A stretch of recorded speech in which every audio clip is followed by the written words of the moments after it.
గాజాలో ఆకలి కేకలు రోజురోజుకు పెరిగిపోతున్నాయి. పెరిగిన ఆకలి కేకలతో అక్కడి గోదాములపైన దాడులు చేసి ఆహార పదార్థాలను తీసుకువెళ్తున్న ఘటనలు వరుసగా అక్కడ కనిపిస్తూ ఉన్నాయి. తాజాగా గాజాలోని ఆహార పదార్థాలపై వెళుతున్న అనేక ట్రక్కులను వేలాది మంది పాలస్తీనియన్లు అడ్డుకున్నారు. ఆ ట్రక్కులు గమ్యస్థానాలకు రీచ్ అవ్వకముందే అందులోని ఆహార పదార్థాలను స్థానికులు తీసుకువెళ్లినట్లు ఐరాసాకు చెందిన ప్రపంచ ఆహార కార్యక్రమం తెలిపింది.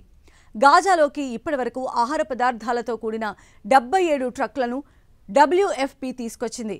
అయితే ఆహార పదార్థాలతో వెళుతున్న ఆ ట్రక్కులను మార్గ మధ్యలోనే అడ్డుకున్నారు. దాదాపు 80 రోజుల పాటు సాయం నిలిచిపోవడంతో వేలాది మంది ఆకలితో అలమటిస్తున్నారు.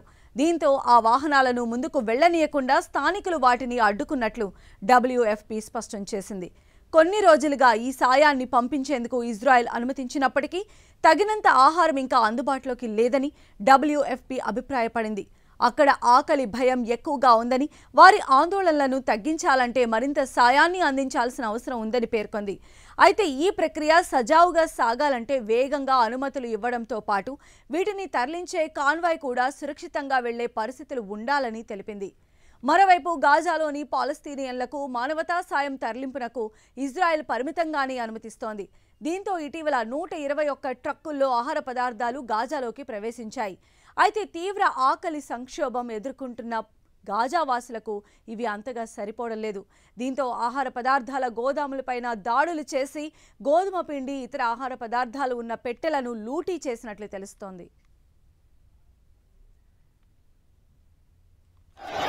ياجوج وماجوج حسبنا الله ونعم الوكيل على كل السبب حسبنا الله ونعم الوكيل ازدحام من البرد فضوا كل مدار الحاجة